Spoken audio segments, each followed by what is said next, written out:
Hello, all of you vaingloriously wonderful people. This is the Dewbauchee Vagner, and I'm about to find out if it'll off-road in the snow.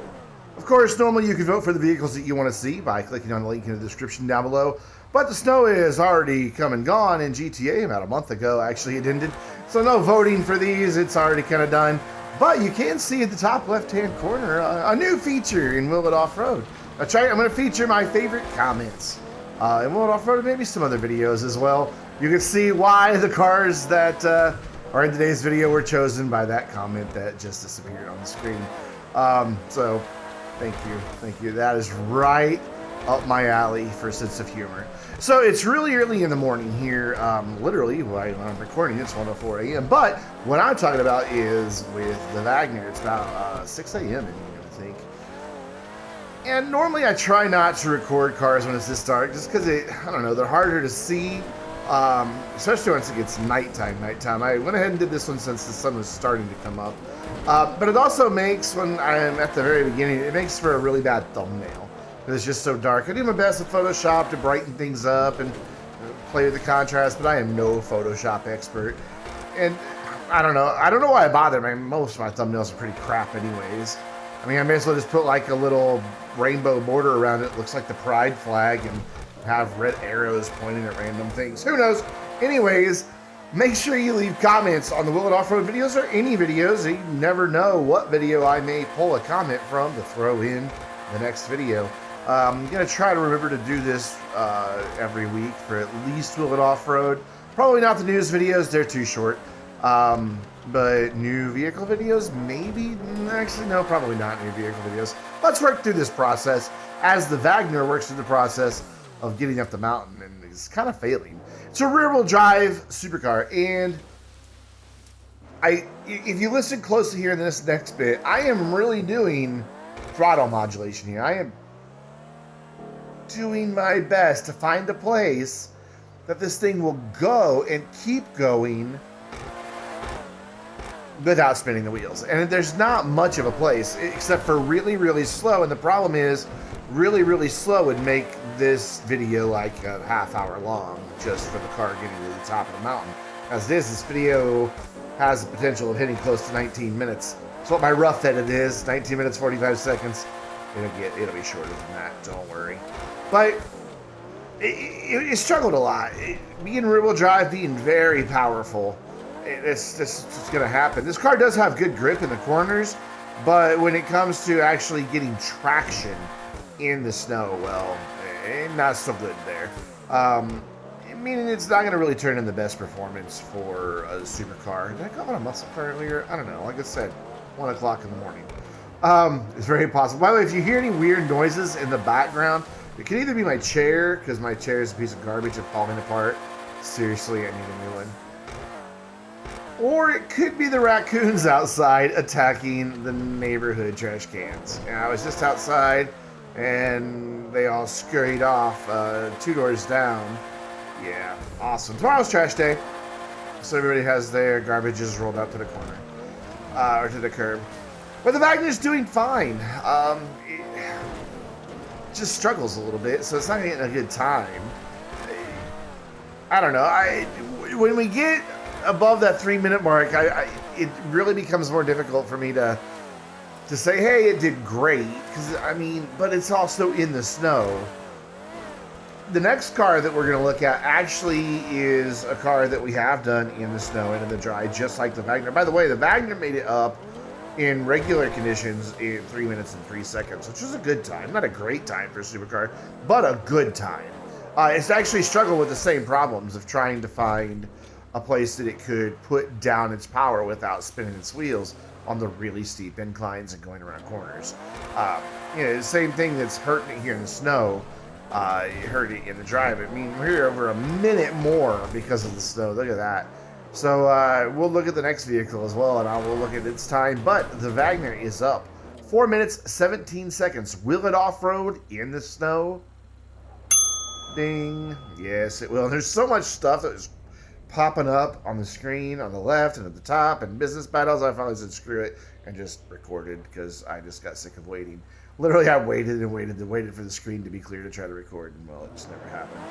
But we are going for our control descent. And by the way, I want to apologize. Last week, the control descent, both of them, started 5 seconds too early. I'm not sure what happened. I'm going to have to chalk it up to I edited and did the voiceover really early in the morning. The way this process works is I record the videos, and then I edit it all up. And then once I edit it, I do a really rough render. I mean, like, it looks like garbage right now from what I'm seeing. Way worse than any YouTube compression could ever make it look. The font is kind of readable on my screen. But it's just enough for me to be able to see what's happening and everything and be able to narrate for this voiceover. And then I take this voiceover, edit it into the video. Believe it or not, that ding is a big important part of getting everything synchronized, because I can hear that ding come through my microphone out of my headphones. How does he do that? Yeah, that's how. My secrets are out. But I get it edited. But when I do edit late at night and record voiceovers late at night, I'm tired and I miss things. So I'm sorry that last week's controlled descents both started 5 seconds too early. And speaking of controlled descents, last Sunday we had a special World Off-Road with the RC Bandito, and I talked about it being the start of a celebration of 5,000 subscribers. You may be wondering where the rest of that is, but especially because if you view my channel on the web, and I think even the mobile app says that I'm at 5,000 subscribers. Yeah, it's like 5,006. But if I go into the new beta dashboard that they have on the web, or if I use the YouTube Studio app on my phone, which is where you can manage a YouTube channel, they both say that I'm at like 4975. So that's a 31 subscriber difference. YouTube regularly purges closed accounts, accounts that were spam bots and things like that. So it's not a big deal that the numbers are off. And by the way, I know I use the word bot, and I don't sub-bot my channel. There's a rumor floating out there that I do, and well, seriously, if I was going to sub-bot my channel, do you think I would have kept the numbers so low? Anyway, yeah, use your brain on that one. You can get like, what is it, like 5-10 subs per bot per day? Yeah, so I would definitely be doing more than gaining 1 or 2 new subs every few days. So, but hey, haters, you keep on hating. Love ya.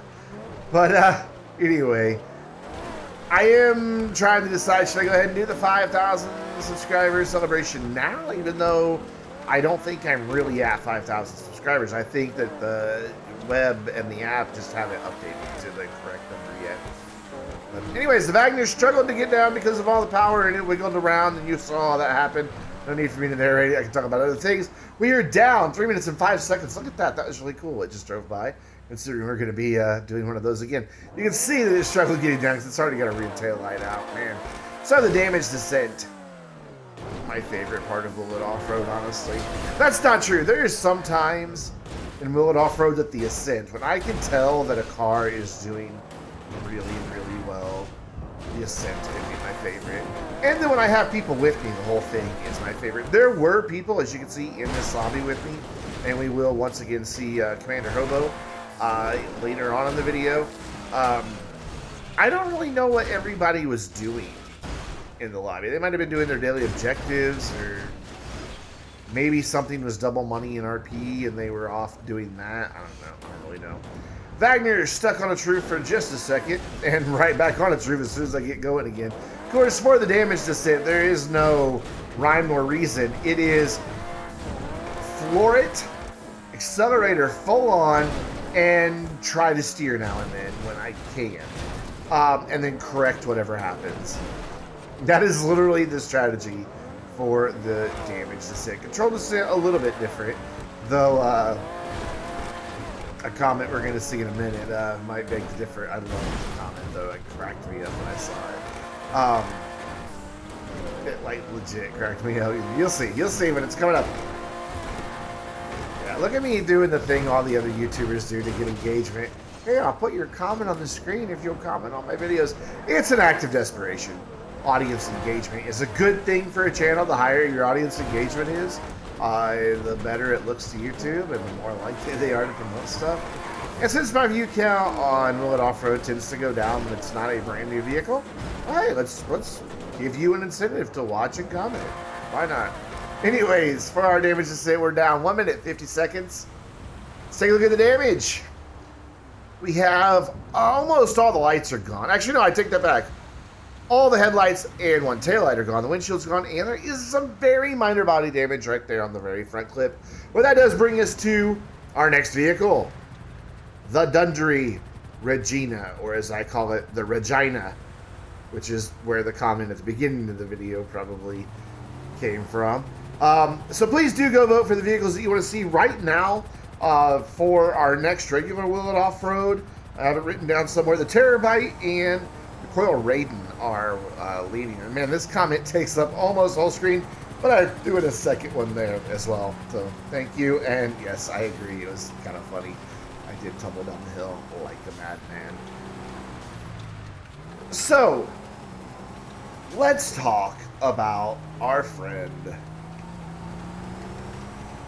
the Commander car. It's named as such because it's a station wagon or has luggage on the roof.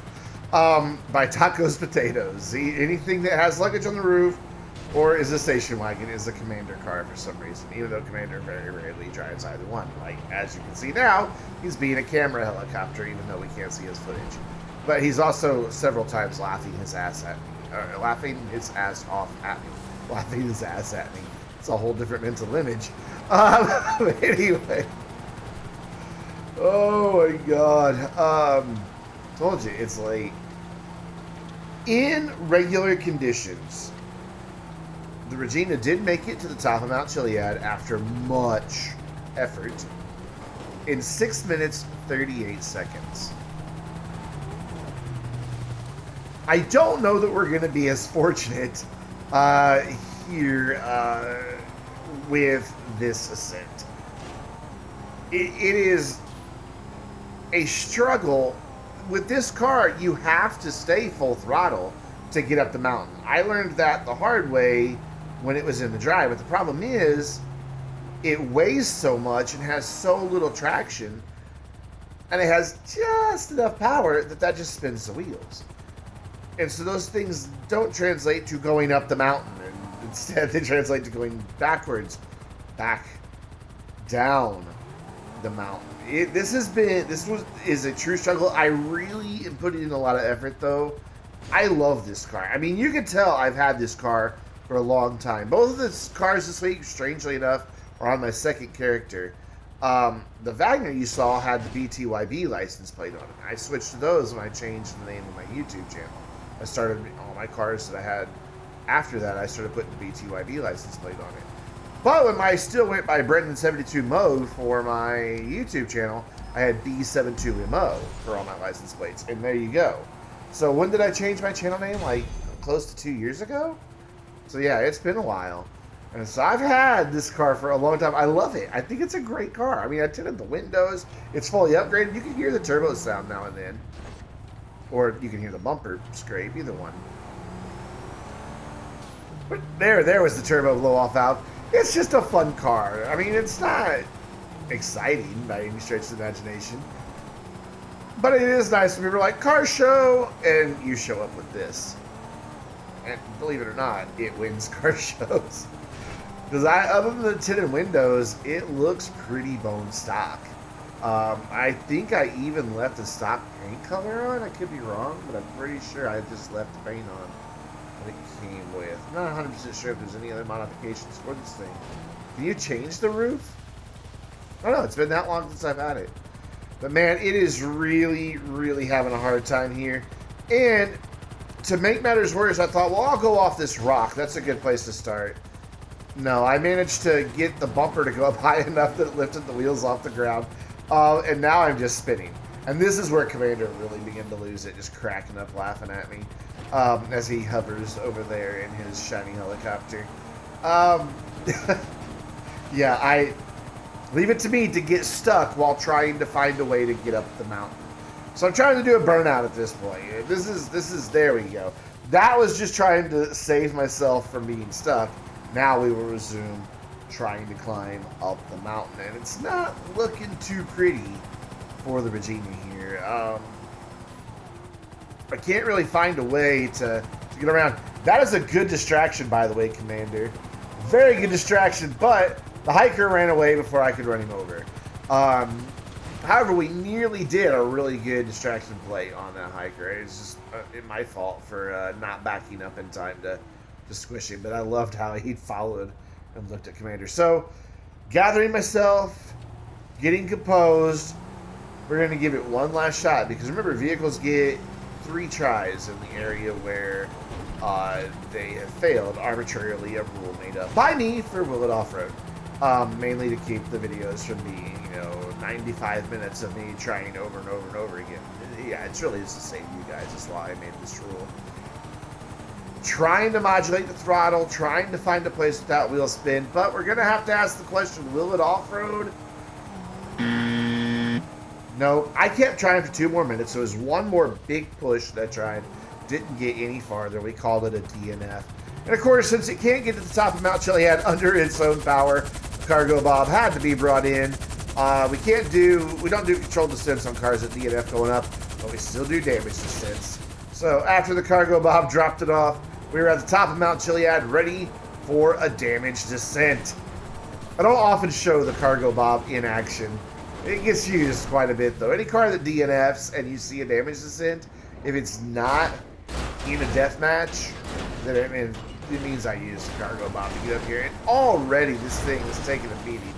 Somehow the window busted out the back from the cargo bomb. I probably hit it with the hook, or maybe when I dropped it. I can't remember. But it's losing body parts already. The hood's gone. The fender's already gone. That rear, the C pillar, D pillar on this car, A, B, C. It would be the C. Okay. No, A, B, C, D. That would be the D pillar on this car. Is just behind the right rear is just crunched in. Look at that. The right rear quarter panel just destroyed.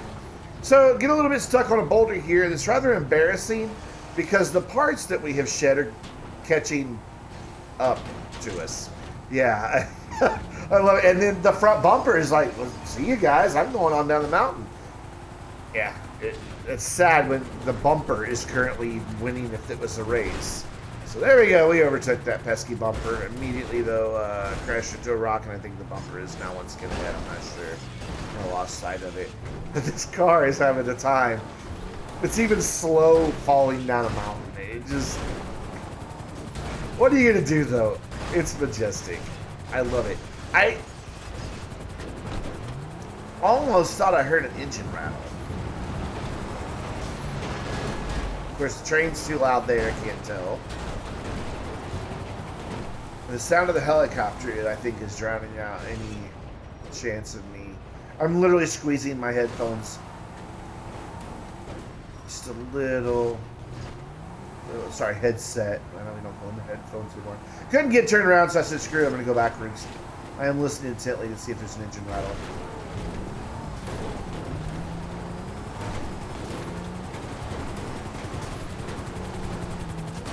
And no, if there was, we would have heard it right there when I let off to go through the tunnel. And okay, so I was just hearing things earlier. You know, it happens with old age. A nice visit to the wood pile just to shed a door and the rear fender. Just the last second there, throw some more body parts off. We're down 2 minutes, 26 seconds. This has been a really fun little off-road. Let's take a look at the damage. All the lights are gone. The front and the rear bumpers, the hood and the left rear door, gone. 3 of the rear windows are gone. The right fender's gone. There is severe body damage and bent wheels, not to mention that doors won't close and all that. Hey guys, don't forget to go vote for the vehicles that you want to see featured in upcoming Will It Offroads. And don't forget to leave comments on all the videos that I post. You never know when you'll see them appear in one of my videos. And until next time, I'm Brandon, reminding you to stay vainglorious.